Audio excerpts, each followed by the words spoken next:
Call the Jackson County September study session for September 3rd to order. Mr. Clerk, would you call the roll? Commissioner Bear, Present. Commissioner Walls, Here. Commissioner Kennedy, Here.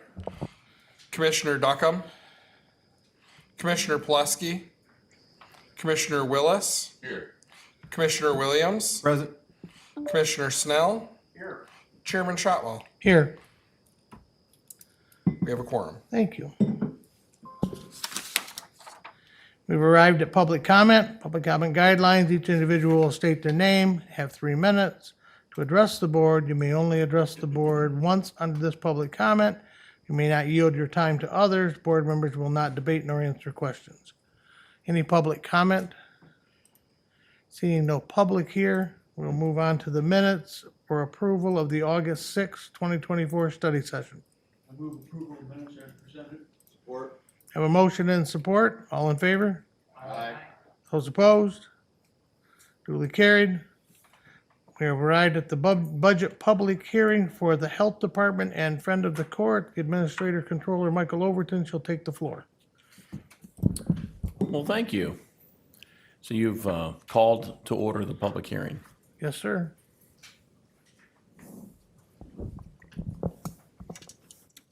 Good morning. So we, yes, for the Health Department, the friend of the court, they do have a 9:30 year end. So it's that time for us to kind of go over their budget and where they're at and just kind of point out highlights for the budgets. So if we kind of turn over to page 2, one of the things that we first do, and as commissioners you should be able to do, is to take a look at the budgets and just know where it falls within your strategic priorities. Because that is what the budget is built around, is about things that, as commissioners, you feel is important for our community. And that's one of the things that we do as department heads and as the Finance and Administration Office, just to make sure that it is following between those, under those strategic priorities. So when we're looking at the Jackson County Health Department, basically their mission statement is basically just to continue to create and promote a healthy community through the disease prevention and control, health education, environmental protection, and emergency preparedness. And this does fall under your, the Commissioner's strategic priority of a healthy community. On page 3, just the budget highlights. There are 64.43 FTEs. Just because of the decimal, I can pretty much tell you about 90% of their employees are split among all their programs. So that is how we end up with split FTEs. But, and then the emerging threats funding for fiscal 25, that is a state word that they pretty much changed the COVID-19 response funding. They just made it just called them emergency threats. But for fiscal 25, we are expecting $170,168 for COVID immunization, the reopening of schools for the HRA, which is actually the Health Resource Advocates, $690,000, and then the COVID workforce development of $110,000. Did I hear you correctly? These are state funded? Yeah, they're state funded, but it's still federal. So this is all grants. They're all grants, yes. They're federal grants, but the state is pushing them through from the state. But State's pass through. yeah, yes. Does the COVID workforce development have specific purposes that money has to be used for? You want to get into more detail? Sure. Go ahead. Come on up. This is Kristen Pluta, our health director. Yes, COVID workforce development, we have been able to, its primary responsibility for that is to build the public health workforce. As, you know, is even as seen by our health department, the turnover in public health work and employment has, I think we're at about 60% turnover since 2020, the beginning of 2020. So really to increase training, employee retention, we've used that money a lot for conferences and for building our employee workforce, in addition to some of our infrastructure things like new computers and things like that for our staff. But it is all very highly subject to, we have to fall within certain criteria from the federal government and then through the state. Okay. Because my question was more like in terms of retention, if an employee was hitting a specific goal, could they be compensated as such, or is that outside the lines? It could be, but it's not something that we've pursued from our health department at this point. Okay, thank you. All right, so if we turn on to the next page, we have a comprehensive agreement, and that's the Infection Prevention and Healthcare Association Infections Response Support for $400,000. And then there's a Public Health Infrastructure Grant for $175,000. And this grant is responsible for the technology upgrades, facility upgrades, equipment, furniture upgrades, and the workforce engagement. Yes. Second bullet, you stated it's a grant, $170,000, $75,000. The $400,000, is that a grant? Yes, it's all grant. Yeah, just, yes. The health department is funded by grants. Yeah. Mhm. Public hearing. Okay, very good.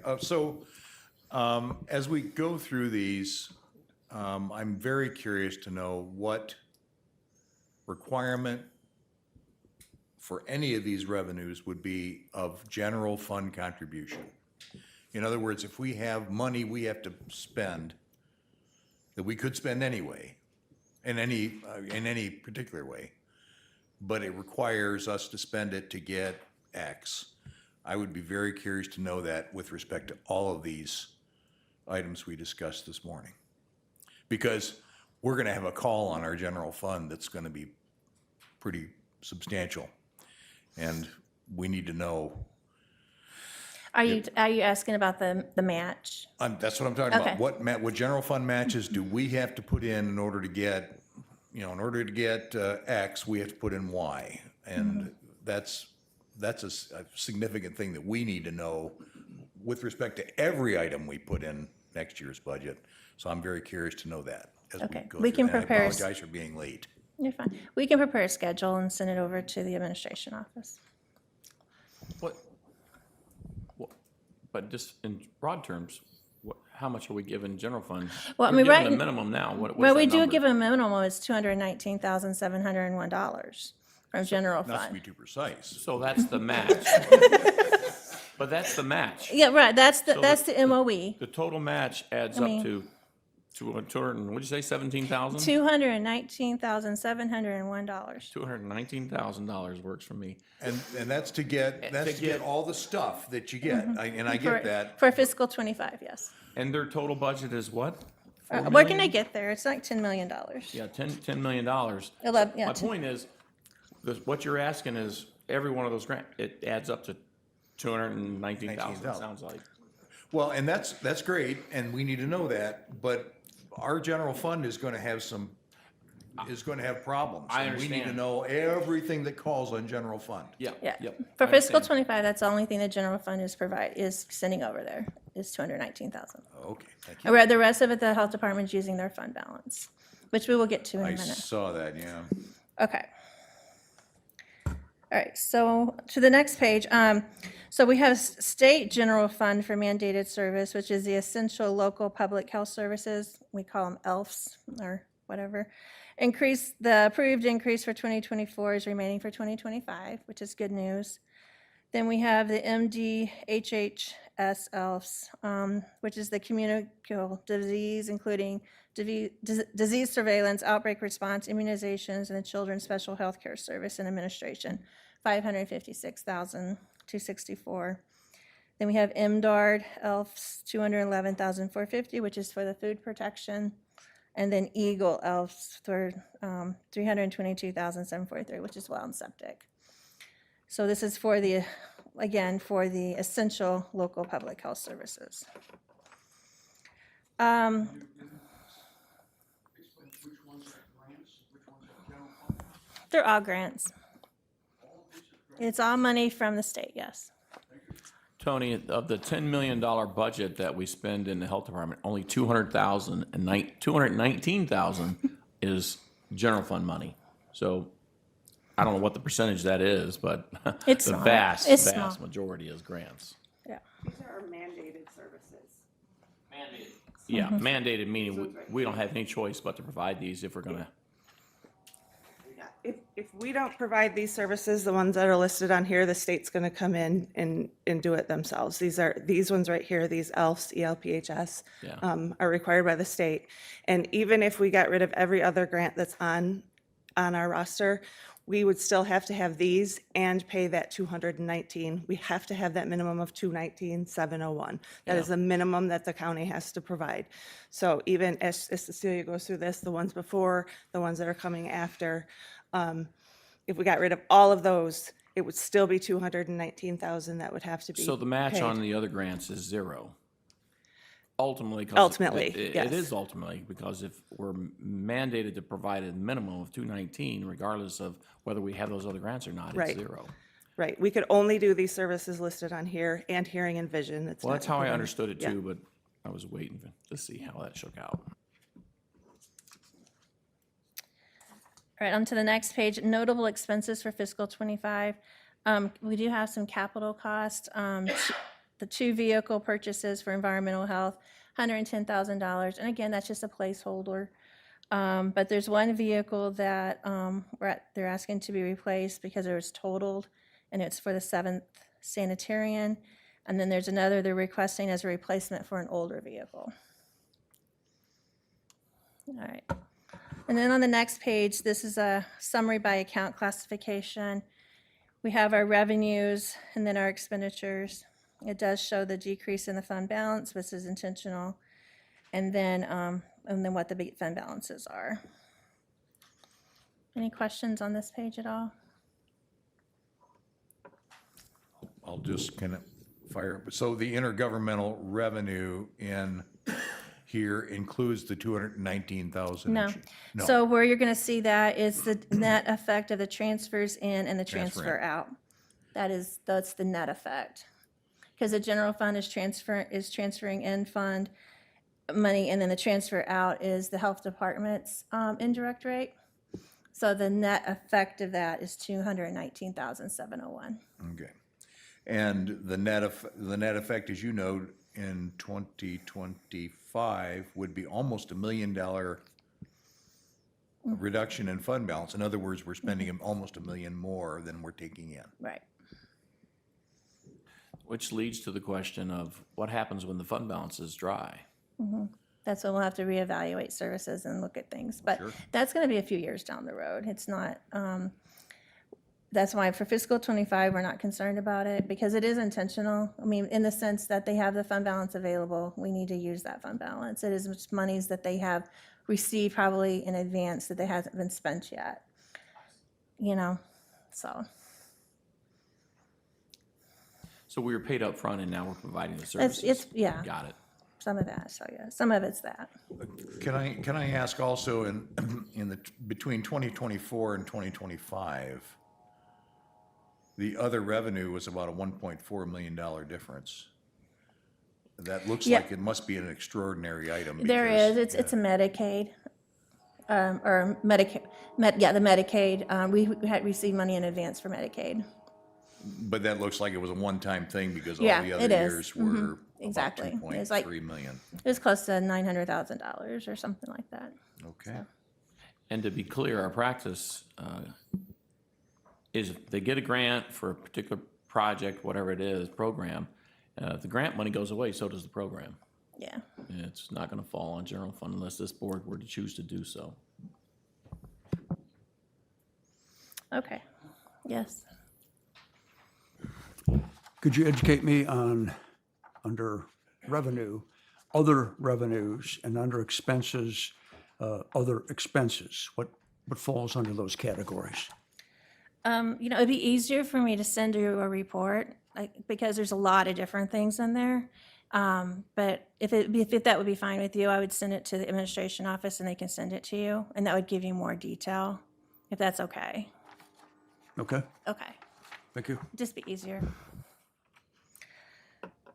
Okay, so any other questions on this?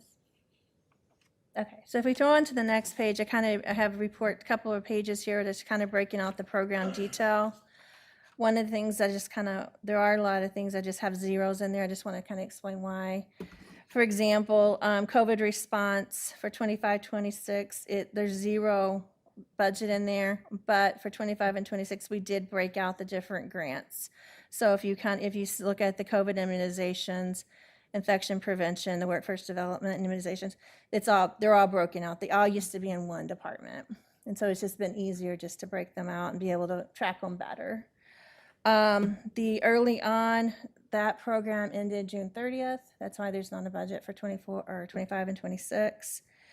Let's see what else. We also broke out all of the environmental health programs towards the bottom. The state actually asked us to do that on the expenditure side. So we went ahead and did that, the revenue side also for 25 and 26. And so you'll see on the next page, environmental health, there isn't a budget for 25 and 26 because it's also been broken out, because there's a lot of different programs in there. Yeah, soil erosion is actually gone. It's over at JDOT. The health department doesn't have that anymore. Yep. COVID-19 safer schools, $500,000 for that. What do we do to create safer schools? Okay, so it's also one of those grants from the state, for federal money from the state. Do you want to go into the details, Kristen?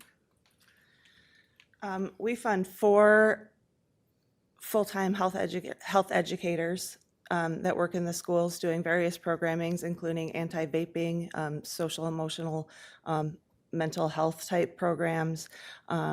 We do at the lower level, kids hand washing, lots of things like that for that. We also still use part of that funding for part of our immunization waiver program.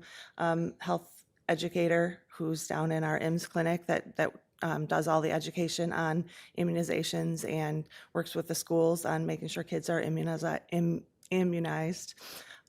So it has a lot of, it has transitioned from where it started back in 2021. That was one of the first things I put in when I started in 2021. And it was very much focused at that point on contact tracing and actual COVID response and working on that. And it has transitioned over the years into much more an education focus. So. And also grant money. Mm-hmm. All right. The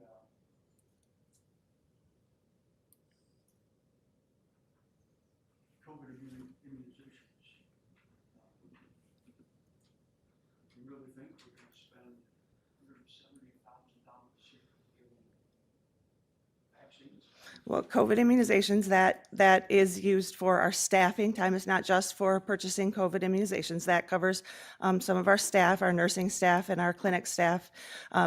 It also covers them to do different things like outreach, education and things like that, to go out in the community. Every Wednesday, our clinics are closed. So, as we go into this respiratory virus season, we can focus on flu, RSV, and COVID with that funding. It doesn't have to be solely COVID funding. We can purchase COVID tests, which are no longer free in a pharmacy. So we can purchase testing and COVID immunization, the actual immunization itself.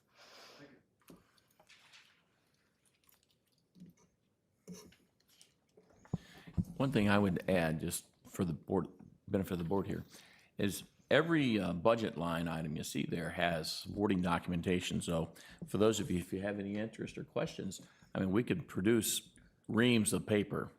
But not that I'm suggesting that, but I'm just saying, if you have curious about something, we can show you, drill right down to show you where those dollars are spent. There's always documentation supporting where the money's going to be spent and the rationale why behind all these numbers.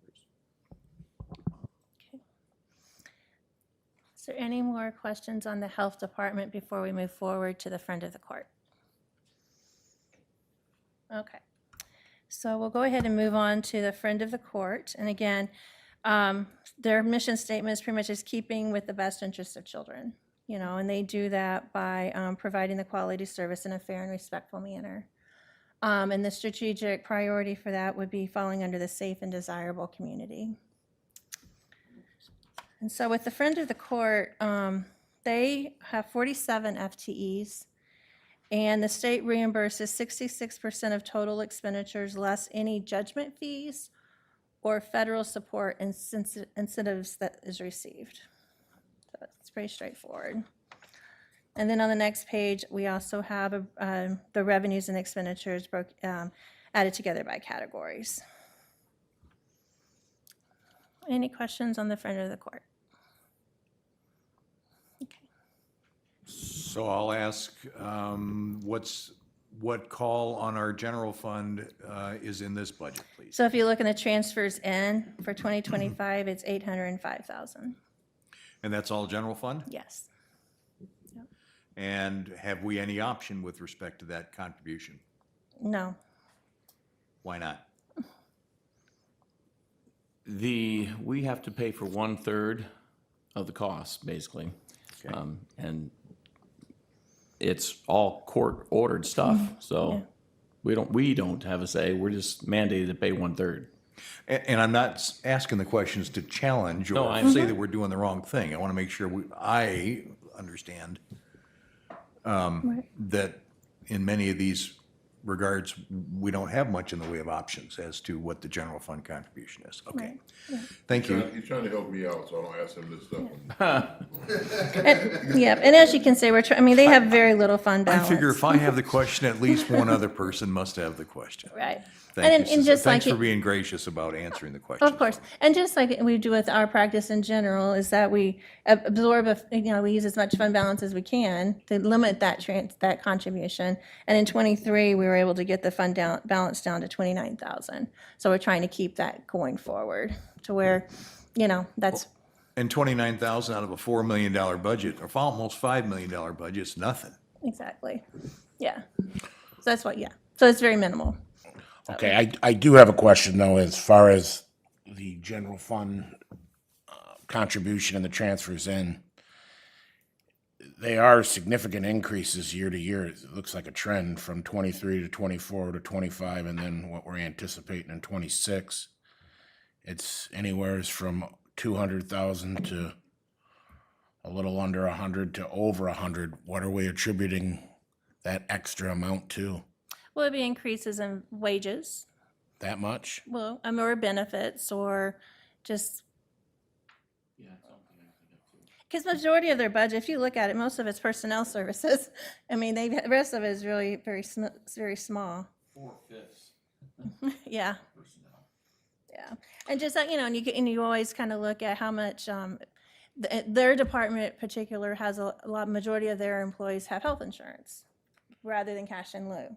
So that's always going to make their budget a little bit higher too when it looks at personnel services. And when most of their budget is personnel services, that is going to increase too. So, and the same with defined benefit plan. It's just always just it's wages. Goodness. $4 million at 3%. If they hit a 3% raise, 120,000. Add in healthcare and the others, and you're easily pushing 200,000. Well, I'm just going from 23 to 24, and that's a 40.2% increase. Well, and that's also actual compared to budget. I know that they had back in '23, they're one of the departments too where they have high turnover.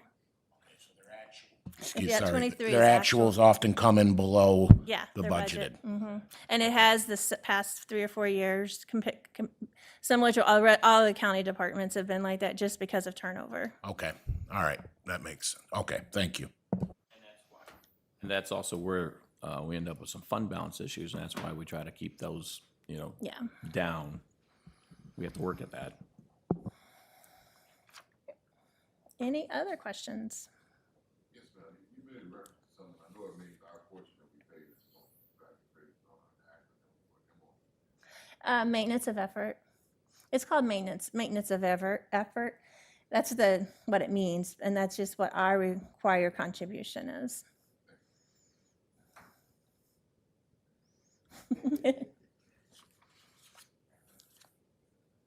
Any other questions? Okay. Right. Thank you. Thank you, Cecilia.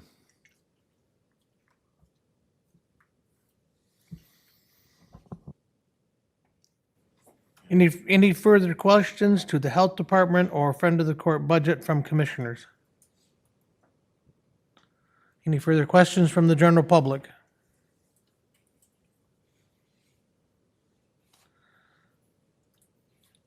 Do we need to close the public hearing, sir? Yes. Move to close public hearing. Questions? All in favor? Aye. Those opposed? Duly carried. We ready for item 6? We are. Audit presentation, Administrator Controller Overton. Cecilia, you want to introduce our auditor? Question over here. Yes, sir? I printed out several documents, I'll refer to them and underline them. The annual comprehensive financial report is 238 pages. Yes, sir? Could I request that be printed out for me? You have, Print page for my little home. you have, Tony, there are up in the Administrator Controller's office in your mailbox area are all of these documents that's been there They're all right there. since, for the past month. So they're available for you. So we do have Nathan Balderman from Raymond here to present our audit. Copy that you let set up there for a month. If you'd like to, you can do that. You're free to peruse the building the way you I like, can sir. have it bring them down. Is that Would what you we like wanted? those, sir? Mr. Chair, I simply asked a question and wasn't looking for sarcasm.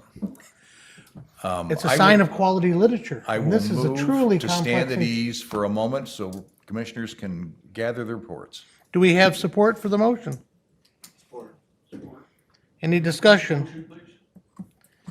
We're gonna take an abeyance for 10 minutes so people can go upstairs and get their stuff. Anyone all in favor? Aye. Those opposed? Nay.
Any questions? Hearing none, all in favor? Aye.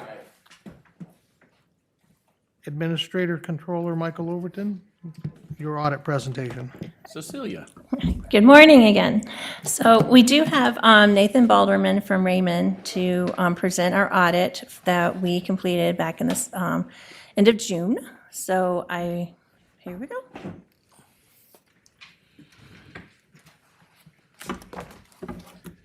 Good morning.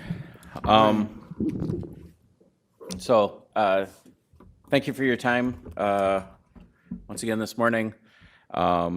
For the annual, you have in front of you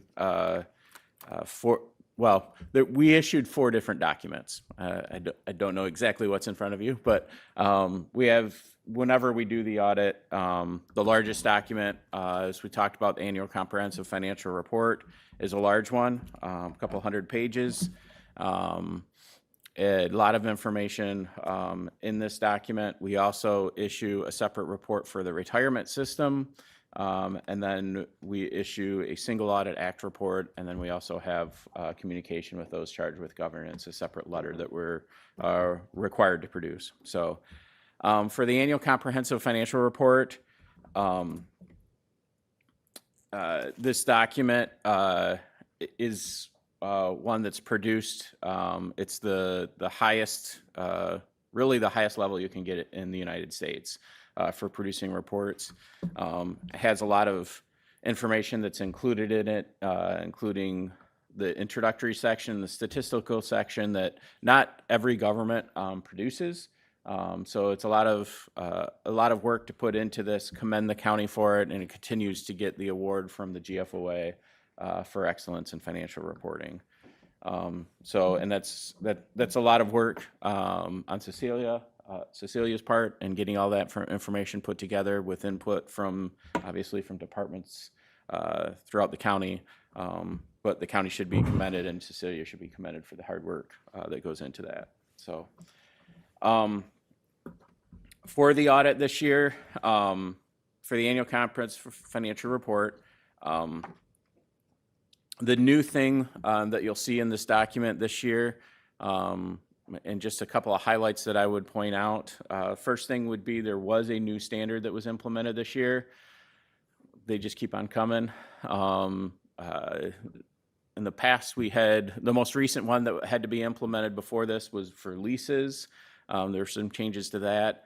This year's standard was subscription-based information technology arrangements, which is basically leases for software arrangements, where you're using somebody else's, you gain access to somebody else's software, generally through the cloud. Cloud-based services generally is what you're looking at. Another standard like leases that was a ton of work to go through. I will say Cecilia did the work on her own, which is fairly unique for us. A lot of our clients with this type of standard end up relying more heavily on us, but she was able to do that and implement on her own. But there was also a lot of audit work that had to go into that as well, because we had to do additional procedures to make sure that everything was implemented appropriately. So there is a new footnote on that, and I apologize, I'm going to jump around a little bit in this report.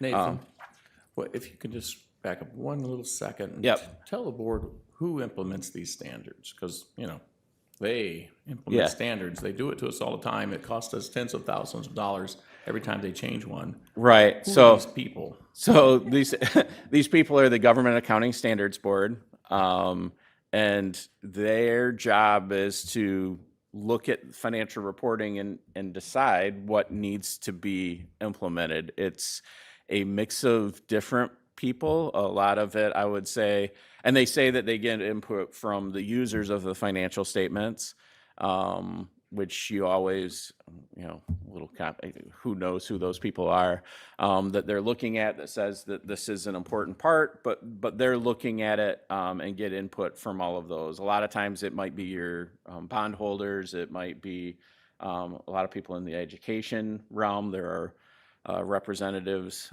from those areas as well as the CPA community, that kind of stuff. But I will tell you, most in the CPA community aren't saying, oh, wow, one more standard to implement in this. But it all is supposed to be working towards better transparency and understanding that the financial information that's being presented is complete, that you have a full picture of what's there. So that's kind of what the last two standards were about, is there are obligations that a municipality, a county, a government has, and those should be disclosed. Those should be disclosed and included in the financial statements, so that you know how much money you've kind of committed to and you have a liability for. So it's getting that liability reported on the books, as well as the asset for that right to use those assets. Yeah, I understand and agree. In fact, as much as I may like to complain about the addition of new standards, when you dig into the weeds on those things, they generally make sense. Again, it's about having transparency and accuracy, and frankly, making it such that the average Joe can, spend a little time reading it and understanding it, and therefore seeing what the situation is or is not. Yep. Thank you. Yeah. And I will say there are different standards that also have different, it might feel like at the municipal level, man, this doesn't make a whole lot of sense for these subscription-based information technology arrangements. But there's a lot of different types of governments out there, like higher education. We see that there's a lot more of this happening. The liabilities are much bigger. I mean, if you look at, and here for this, it was only a few $100,000 is what actually what got recorded. So in the big scheme of things, trying to look at that and say, wow, man, this really makes a big difference. It's harder to see it, but there's others and other types of governments in other areas of the country that it might be more applicable to as well. So we have to remember that they're writing it for everybody when they write these standards.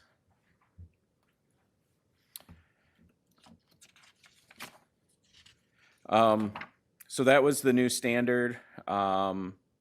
Really, other than that, for the actual financial statements, there weren't any other major changes that I would point out.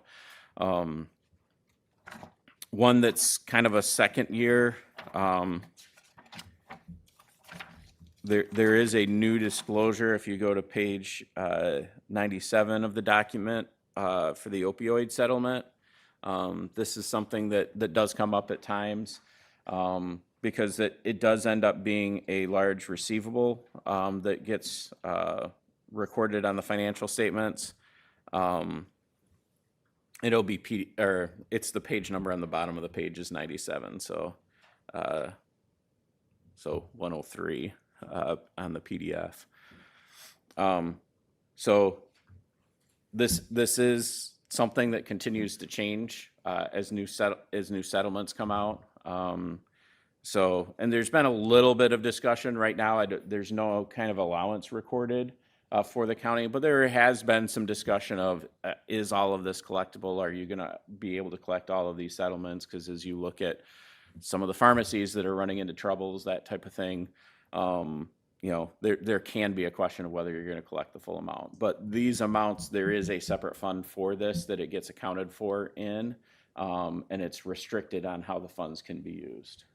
So if we record a receivable, do we also record an obligation?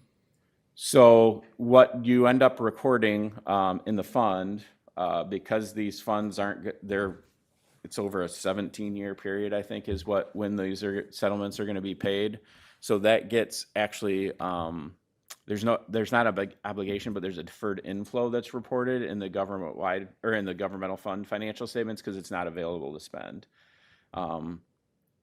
So on the full accrual statements, it will drop down because it is a true receivable. That's but there's no obligation specifically because there's not, under the accounting standards, there wouldn't be an obligation currently that you've entered into a contract or anything to pay for the services that are going to be used, that this is going to be used for. So we would pick up revenue in the year that we think we booked the receivable. Correct. But we don't book the expenses until the year that they're actually incurred? Correct. And then in that fund, that's part of the reason that you keep it in a separate fund and the fund balance in that fund is restricted for that use. Just like Okay. there's other grants that you would get in a similar way, where you would get the money up front. I mean that ultimately the ARPA funds is kind of how that worked as well. You got all that money up front, you're going to have to spend it. So in the future on something else, but it's actually received. So it drops into fund balance, but it's restricted. You can't spend it on just anything. It's restricted as to that fund balance, and most importantly, from my perspective, it's not available as a general fund, Correct. funds to be used. Correct. So it's set off in its own little fund. We'll deal with that later, but as to general fund, there's no effect. Correct. Thank you. You're welcome. Staying on the opioid topic, my understanding also is that we've received quote-unquote receivables, but these are still fluid because the courts are determining whether or not the bankruptcy can affect the actual payouts from the drug companies and from the pharmaceuticals, or from the retail pharmacies that have been held liable for this. And so will we end up getting an adjusted receivable later? Is that the goal? Yeah, yes, potentially. Again, with any receivable, there has to be an assessment of whether or not they're collectible. At this point, there hadn't been a decision that there's anything specific to state that there needs to be an allowance set up for this to reduce it. But definitely, if more information came to light in the future, we'll have to look. The county would have to look at and make a determination if that needs to be reduced. So, and does that then become a bad debt on the books, or does it just become a reduced receivable? In effect, it's a reduced receivable. It would be net of that allowance. So the way that the accounting works is there's a contra receivable that gets booked for an allowance for doubtful accounts. And A it's contra kind of, receivable. Can I talk to my wife about that in credit cards? yes.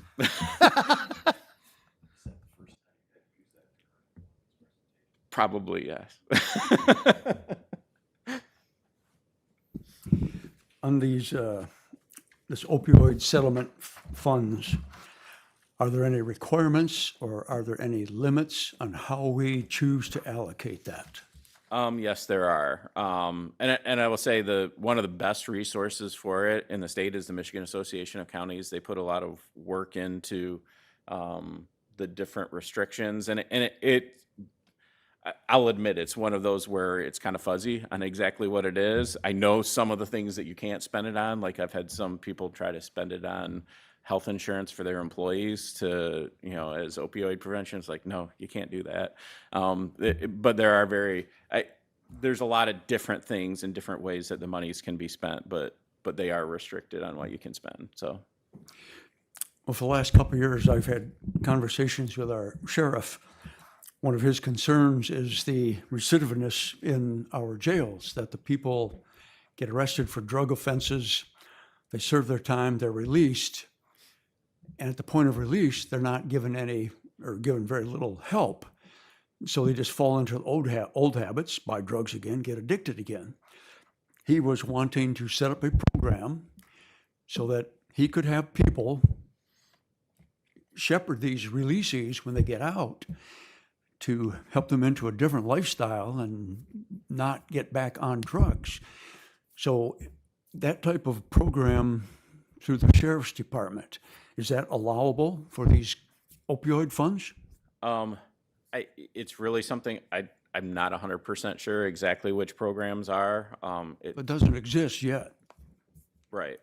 So it's one of those where I know a lot of different counties, there's a lot of different ways and different people that are involved in deciding how the funds are being used. I think public safety is one side, health department officials, those types of officials are also involved in that and determining the best strategy for using the funds. Thank you. You're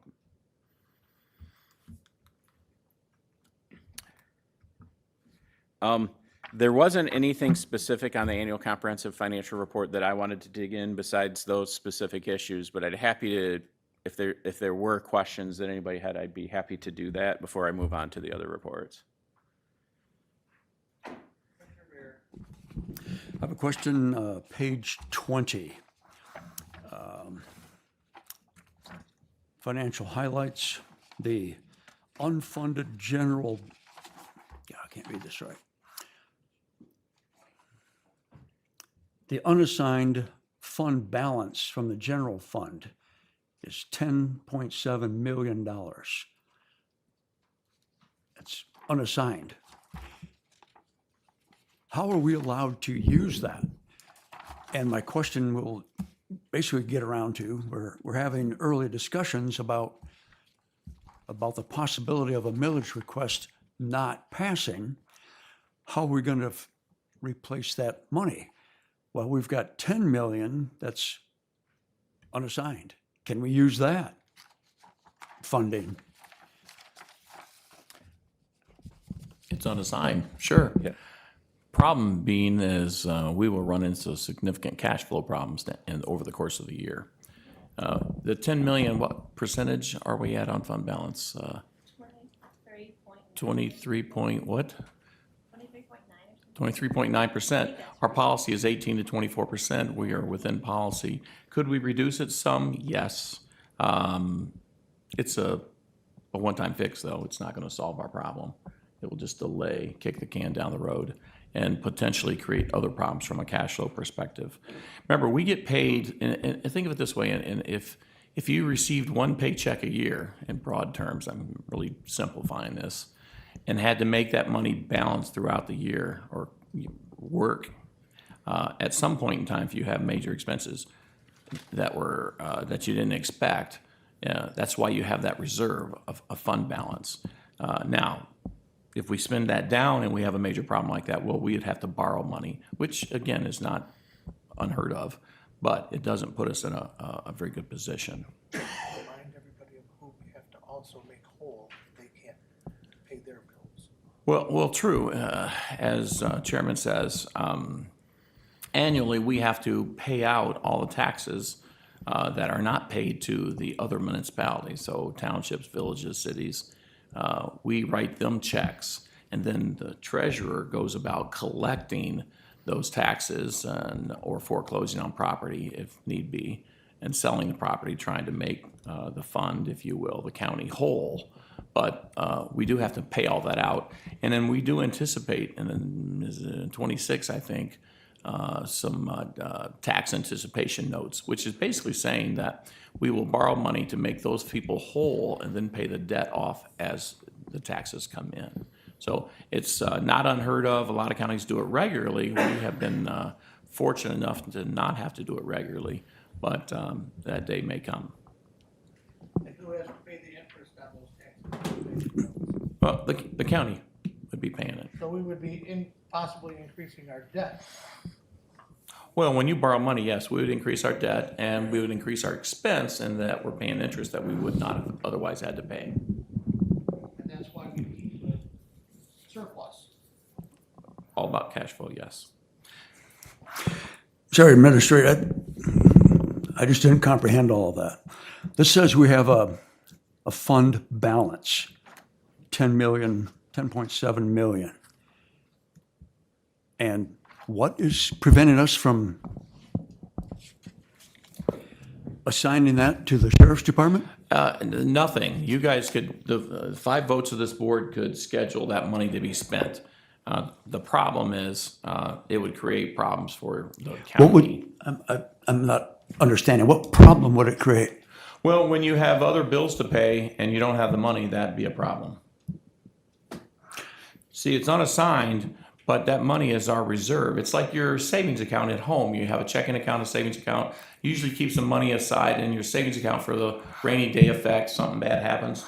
You know, suddenly your roof gets whatever, you need to fix it. Okay, so if Those kind of money. if we only transferred 1.5 of this $10.7 million to the sheriff, that would balance out our budget, and we would still have 8.5 million left over for these unanticipated What would you do expenses. next? What would you do next year, Tony? We give him $1.5 million, like you'd like to do, Yep. and you're suggesting. What do we do next year? He's still got a $1.5 million hole. What do we do next year? Well, I'm certainly hoping, I'm campaigning for the operating millage to pass. If this doesn't pass, well, then we've got a year to get out and educate the public, tell them what this money is needed for, and put out another millage. People would have, if we're defeated again, people would have told us 3 times that we don't want to spend any money at the sheriff's department. Normally, when you're up to bat, you don't get a 4th at bat. You get 3 strikes and you're out. This isn't baseball. No, it's typical business, though. You need to, okay, so when you're doing something and you do it 3 times and they still tell you no, it's time to change what you're doing. Change like I don't defund know. the police? I don't know, probably. That would never get my vote. Well, that's wonderful, but then where are you going to get money to do it from? If you zero everything out, where are you going to get money to do stuff? You're going to do an ad valorem tax after you declare bankruptcy on the taxpayers? I didn't suggest zeroing out this 10 million. I suggested for now, drop it to 8.5 million. We still have money available.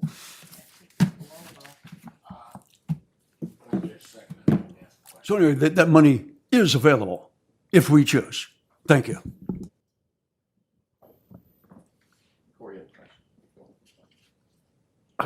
Hypothetically speaking, if we were to take 1.5 out for that fiscal year, taking us down to 8 point whatever, what percent would that put us at? Would that take us below the healthy percentage of reserves? I don't know what the percent off the top of my head would be, but if 10 points, somebody here better at math than me, Earl's an accountant, he can do it. Half out of 46 is going to be a little over 10%. Okay, our policy is 18 to 24, and Earl just said it'll be a little over 10%. So it puts us down to a more difficult position managing our monies. It can be done, but if something were to happen and we run into a cash flow problem, we would have to borrow money to meet whatever that need might be. But it can be done. It's just there's a reason that we have a budget policy and a fund balance, percentage to try to operate in. And it could affect our credit rating, correct? Yes, it would adversely affect it as we reduce that. And I'm not sure what is GASB have standard on fund balance? GASB doesn't. GFOA does have some recommended policies that they're continuously looking at. But it's kind of one of those, they used to give a flat percentage. Now it's more of you have to look at all the things that you've been talking about as a part of that, because there's so many different things that can affect of how much of a fund balance you need. But what you have is fairly typical, fairly typical healthy range for what is a fund balance policy for what municipalities usually have, and it fits within the GFOA parameters that they typically have had. Yeah, So- there's a lot of variables there, like, for instance, size of the organization could affect the percentage. If you're a small organization, but you still have you have a building, you need a larger percentage, because if the roof is still the roof, it still costs the same just because you're small. So those kind of variables all factor into those kind of things. But 18 to 24, I've never thought was unreasonable in the time I've been here, and frankly, it's generally has served us well. While we can spend the money, I think as Chairman Shotwell basically said, that solves our problem for 1 year. It doesn't solve it for the next year, and as much as I'd like to think that somehow the voters will change their mind, I'm not convinced at this point. We will see how election goes, because we're not asking to build a jail. We're just asking for operations money. So hopefully they'll see the light and provide that. Mr. Chair. Okay. Forgive me for my ignorance here, but if we were to be hit, let's say, with a catastrophic lawsuit, is that where this money would come from? Yes. To clarify, it's yes. Exactly, but only the first. The first $100,000 is on us. After that, our insurance, it's called a stop-loss policy, kicks in. So if it was a catastrophic lawsuit for $20 million and we lost, we would only be responsible for the first 100,000. That's correct. So a catastrophic action isn't going to hurt us that much because we have insurance. Go ahead. It doesn't work that way. Yes, yeah, because. You're correct, Tony, until you're found negligent for not following. The insurance company can walk away from the debt. They can turn around and say, nope, we're not gonna pay it because you did stuff we told you not to do. Okay, like, and or you are negligent because you failed to follow good financial practices. And part of those good financial practices is reducing your unfunded surplus below the recommended level.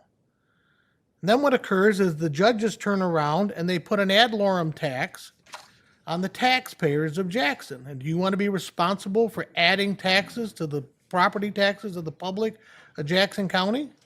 Because that's not- what occurred in Washtenaw County with the sewer problems in the two townships. They added ad valorem taxes on, and they weren't small taxes. So that's that's the avoidance that we're trying to do in showing our responsibility here of not putting this money into that type of situation. We could come up with all kinds of gloom and doom scenarios why we don't take action. You can come up with a doom and gloom scenario for every budget line in here, and we won't be able to take action on it. That's not the way to plan to take care of your people. If we Mr. cut Chair? the sheriff's budget, your crime's going to go way up. Your citizens are not going to be happy with that. And this is a solution. And creating gloom and doom possibilities isn't productive. Who said we're cutting the sheriff's budget? No one on this board has said we're cutting the sheriff's budget. Mr. Chair, I have a question. People in the public that think so, you've been getting emails about it. Thank you, Mr. Chair. So I think we're going a little beyond the scope of what this discussion is for. And so I'd ask that we can continue with the meeting. All right. Any other questions on the annual comprehensive financial report before I jump over to the single audit? All right. Are we talking about, okay, we're still on the audit report, right? Yeah. I usually like to look at the status of our retirement fund and how fully funded we are. I see OPEB is number 18. Pension plan is note 17 on page 86.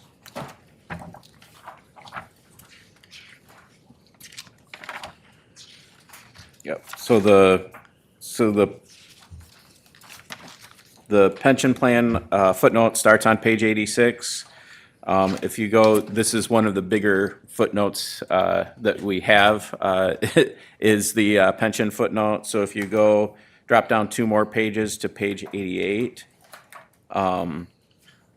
This is where the schedule for the changes in net pension liability is shown. So you'll see here, and I'll also point out, this is, so for the county, in the county's report, it's reported 1 year behind.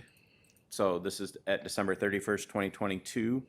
So you'll see there, the first column, the total pension liability at the end of the year was $237 million. That's the total liability without the funding. The estimate that, and it's a very large estimate. And then the next column is the fiduciary net position, the money that you have set aside in the pension plan for that was $235 million. So your net pension liability is just $2.5 million, which is again a very well funded plan. with the borrowing that had to be done and everything. But it's that hope when you do that can maintain that. But of course, it fluctuates. This is measured, the planned fiduciary net position is measured as of a point in time. So that number can fluctuate. When the market goes bad, it can drop down. And then, so it bounces around a fair amount. As from it year to did in year. 2022. We can Correct. see we had an investment loss in that particular year of 53 million. I mean, that took us from overfunding to a little bit underfunded. Correct. And I guess I want to just kind of point that out to commissioners that we're a little low at that time, but the market recovered in 2023, and it seems to me we're probably closer to being fully funded, if not overfunded, by the end of 2023. Right, so if you look at, the separate report, there is a separate report issued, and as of 2023, that did recover quite a bit. The fiduciary net position was up to 256 million, and you actually had a net pension asset, which would be reported next year, of about 8.5 million. Okay. That's it's- something we just kind of like to keep an eye on. How well-funded are we? Obviously, pretty well-funded. Even showing this minor underfunding in this particular report. As Yeah. you say, it's a year out of date at this stage. Yep. So the other thing I like to point out when we're looking at this is if you scroll down just a little bit more to that schedule that's at the bottom of the page, this is part of the standard I actually liked, is this number. There's a lot that goes into this estimate, that 237 million of total pension liability, and your net pension liability of 2.5 million. But there is a lot that goes into that number that's an estimate. One of the biggest things is the discount rate. So the discount rate is that assumption of what are you going to, over the long term, how much money are you going to make? What kind of return are you going to get on your investments? And just 1% change in that can make a huge difference in what that liability is. So, so you see there, and this is, and again, this number should also point out, this is a combined number between the county and the medical care facility.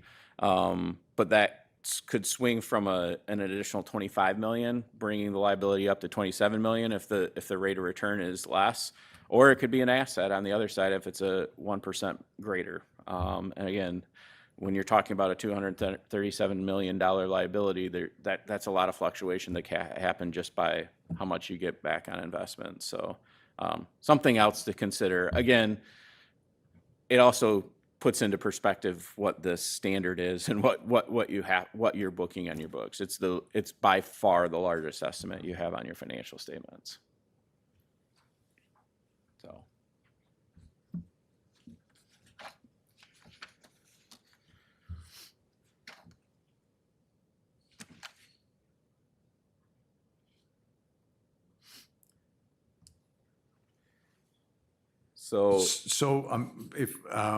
So just to kind of carry on then, the next note is OPEB, other post-employment benefits, note 18, and which is, I think in our case, largely unfunded. We're paying on a more like pay-as-you-go basis on that as opposed to Correct. the pension obligation. We have $105 million worth of obligation and pretty small amount set aside for that. Just Correct. to note that. Yep. And that's not noted as a liability anywhere. It's just in the future, we're going to have to be paying for these obligations we have incurred. Right. It is recorded as a liability on your government-wide financial statements. Okay.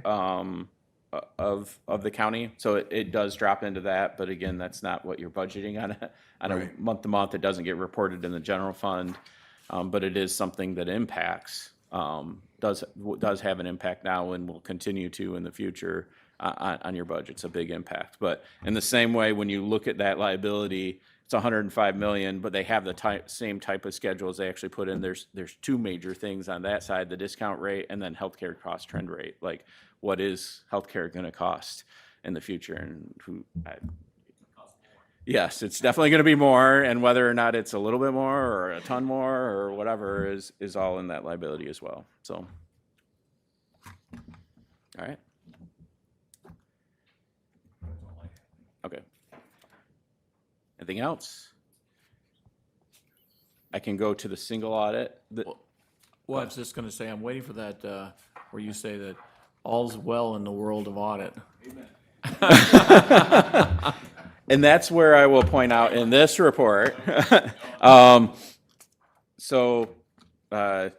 will say, I should have pointed out on this report, we did give an unmodified or a clean opinion, which is what you're looking for. That's on that first page. But there's also a sheet on this as well in the single audit report. And why I'm not flipping right to it is beyond me. So page 13 of the report is actually the schedule of findings and question costs. And there's a summary of auditors' results in there.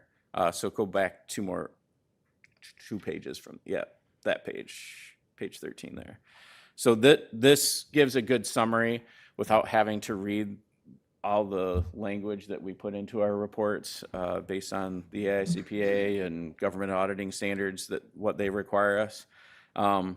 So there's two main parts to our audits and what's required as a part of a single audit. So you're required to have a financial audit as part of that, as well as the single audit. We issue on the financial statements, we have to issue the type of report, the report on the financial statements. That's an unmodified. That's what we're talking about there. That's a clean report. Modified is bad, unmodified is good. So that means, to me, it's you can rely on the information. We've performed an audit and we feel that the information is fairly presented and can be relied on. We do, as a part of that, then have to look at internal control over financial reporting as a part of what we look at. We're not giving an opinion on the internal controls, but we do have to report things that come up as over the course of our audit that we feel raised to a level that we would call either material weaknesses or significant deficiencies. We did have one matter this year, and it's actually kind of one of those where the financial statement that's in here is the schedule of expenditures of federal awards. So it's considered to be a financial statement. So our opinion has to tie into that. And so we end up reporting if there's an error in the preparation of that we detect and it has to get fixed. And if it's material to the overall report, we have to report it. So there was one grant that wasn't originally included. And that's our one finding that we have in this report. What I will say is this is one of those where it's a communication and it was a unique grant. Like, we do not have these grants come up that often. It's actually the work that was done with Blackman Township on the project that's going on over there. The way the grant was written is you don't see very often, especially when you have all the different agencies involved, that kind of stuff. That grant got left off. I think some of it was thinking it was Blackman, and just in the communication with that, it got excluded, and so we found that, and it got added in. We didn't have any issues with compliance related to it. It was just, it wasn't included, so we had to include it as a finding. It was included in Blackman's, apparently. Was the EDA for the roads? Right, yeah, so you're technically the recipient from the state for that, but there's like co-agreements and stuff. So so the second part on this of what we're doing for the federal awards part is we're required, because you have more than $750,000 in federal awards, we're required to conduct a single audit. All of those different grant programs are listed there. You were talking about the health department earlier today. They got a ton of grants. I mean, that's, probably 2/3 plus of your schedule is all the different grants that they have. And I will say it's one of the most complex, the structures, the way that is set up with the health department, because there are so many different ones, and the state moves funding between different funding sources, that type of thing, to get to make the best use of the funds, but they get a ton of grants that they then pass down to you. So we go through that schedule. We have to evaluate based on the amounts that are spent.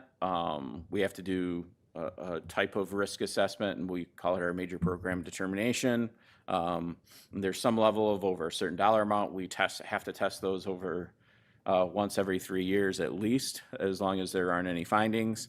If there are findings that are material, we would have to repeat those. And there's other programs that we also have to assess at the same time.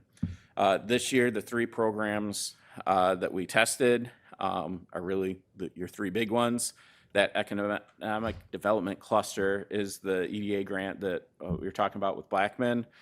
We tested the coronavirus state and local fiscal recovery funds, FRF, ARPA funds, and then child support enforcement, which is one that we almost always, before these other funds came in, there was almost no way sometimes to get coverage, the required coverage that we had to have without testing that program. We very frequently test that one in counties. So the question on auditee qualified as a low-risk auditee there, you were a low-risk auditee. That's based on whether or not you had material noncompliance or material weaknesses in either of the previous two years, and that's why you qualify as a low-risk auditee.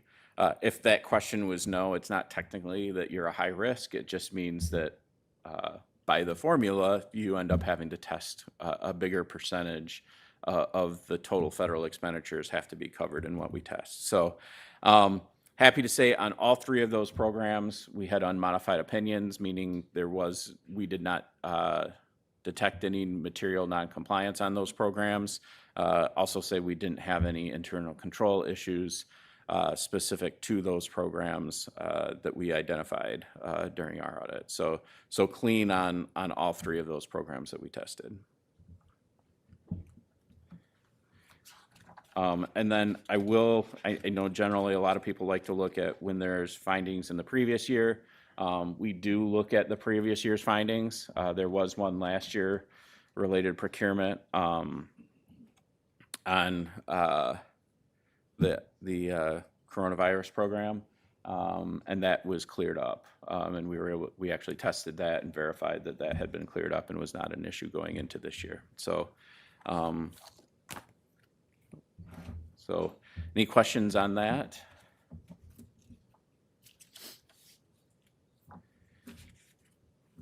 So the last thing is just our communication with those charged with governance. This letter is kind of there's a bunch of stuff that we have to report by standard.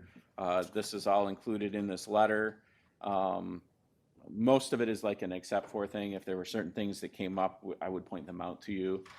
There is some discussion of change in accounting policies and standards because of the new implementation of new standards. But really there's nothing specific. If we had disagreements with management or difficulties encountered, we would also report that, but we do not have anything there. And then the last thing that I would point out is attachment A1, which would be page 5 of the PDF. If we talked about the new standards that keep on coming. Well, we have 4 more that will be coming up in future years that the county will have to implement. 2 of them will be this fiscal year. The accounting changes and error corrections, that's more of terminology changes, that kind of stuff. There's a little bit of things. When you look at the report, there's things that show up, funds that show up in the front of the report and funds that show up in the back. There's some changes in how that has to be reported if that changes. But really nothing significant that you're going to see in the financial statements. It's more of a presentation, how things are presented in the financials. Big one is compensated absences. There's a change in how that's reported. It's been reported as long as I have been around doing this in a certain way, and we're going to have to change how that's done. They changed that standard, it likely is going to increase the accrued compensated absence liabilities for governments because it's measuring more than just, now it's generally what is a potential to be paid out when somebody retires if they get it. Now it's more about what's going to be paid out or used. And so if you have a liability that's going to be used in the future, that has to be reported. So there's, that will be something though that will be implemented, and the change will happen as a part of the fiscal year 24 financial statements and the audit, so.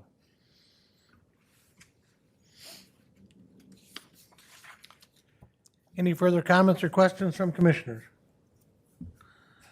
This will appear Tuesday night in the consent calendar. If anyone has further questions, please reach out to the Administrator Controller's office so he can forward them to either Raymond Robson or our administrative assistants and staff. Commissioner Bear. I see here it says that it's here today for action, comments, presentation. I was ready to make a motion to accept these. We're going to not accept them at this point, but review them further at another meeting. Administrator Controller Overton. No, they're not required to be approved today. This is, for instance, it says action on both the audit and the budget, but we take those to Tuesday night. So we had the budget hearing for people to make comment and board to ask questions. Then generally, we let that rest for 2 weeks, then Tuesday night we'll approve the budget, and at the same time, we would also approve the audit report. There's no requirement. I mean, it was done in June and submitted to the state in a timely fashion, and now it's September, we're reviewing it. And this just gives people opportunity. I mean, you can approve it today, but generally speaking, the board has told me they didn't like to approve things at study unless they're required or, something for really good cause. And there is no good cause. It'll be happy to sit there for 2 more weeks and be approved on the consent agenda. And if somebody really has a question, by all means, reach out to me or Cecilia, and we will try to get it answered. Okay, I'll wait till the board meeting on the 17th. Thank you. Any further comments? Seeing or hearing none. Thank you, sir. Yep, very much. thank you. We've arrived at the second public comment.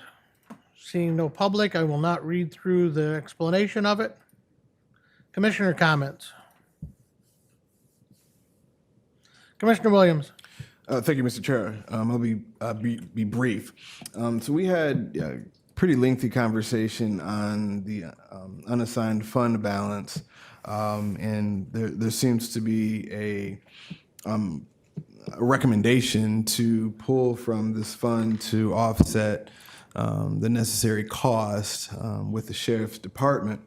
And I think I can speak on behalf of all commissioners and say that we're not in favor of seeing any cuts of any kind to the sheriff's department. However, I would be concerned to pull from essentially our savings account to fix a one-year problem. And so if this were to come before council as in the form of a proper motion at some point, before voting on anything like that, I would want to see a plan for 2026, 27 and onward, so that we're not continuing to keep pulling from, again, essentially a savings account. We have a savings account for the purposes of saving, not to fund departments. And so what I would hate to see is us continue to keep pulling from this, making that the routine. We drop below the 10%, and then we're stuck with a bigger problem. So if that does come before, again, to be clear, if this were to come before council for a vote to remove X amount of dollars for that, I would want to see a plan on how we're going to fix the issue before any money is transferred. Thank you, Mr. Chair. Nothing further. Any other commissioners? Commissioner Walls. Thank you. I'd just like to thank Cecilia for that detailed report. I know you put a lot of time and effort and work into that report and follow up with our auditors, so thank you very much for that work. I appreciate that. One other comment is I'd also like to thank Administrator Overton for the detailed report of where the finances are and where the money is spent, what is mandated, what is not mandated. I've gone over that, I would say probably at least 15, 20 times. Still had a few questions, so reached out to the state of Michigan and to MSU and found out that our administrator has a very detailed, accurate report in comparison to many counties across the state of Michigan. So, Mr. Overton, thank you for that work as well. Commissioner Pileski. Thank you, Mr. Chair. When it comes to matters of financial reporting, I assume that if I have a question, other commissioners may have a similar question. Quite often, I ask a question to which I already know the answer because I assume that it may be either an important point or one that other commissioners may not have grasped. Unless I'm out of order, I expect to have my questions treated with respect, especially by leadership. Thank you.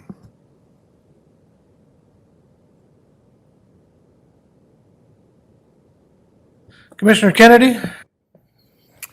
Thank you, Mr. Chair. With all the discussion today, about the potential of cuts possibly happening, hopefully they don't, based on how the vote goes in November, I'd encourage each commissioner to take a look at page 231, which is on the bottom of the page, which is 237 of your PDF. Take a look at the complaints, take a look at the dispatches, take a look at the arrests, take a look at the bookings. In addition, I didn't see it in this report, but I'm sure we can get the numbers. I would also have commissioners take a look at our court system and see what the caseloads look like from 2014 up into the current time and see what that trend is. Thank you. Commissioner Bear.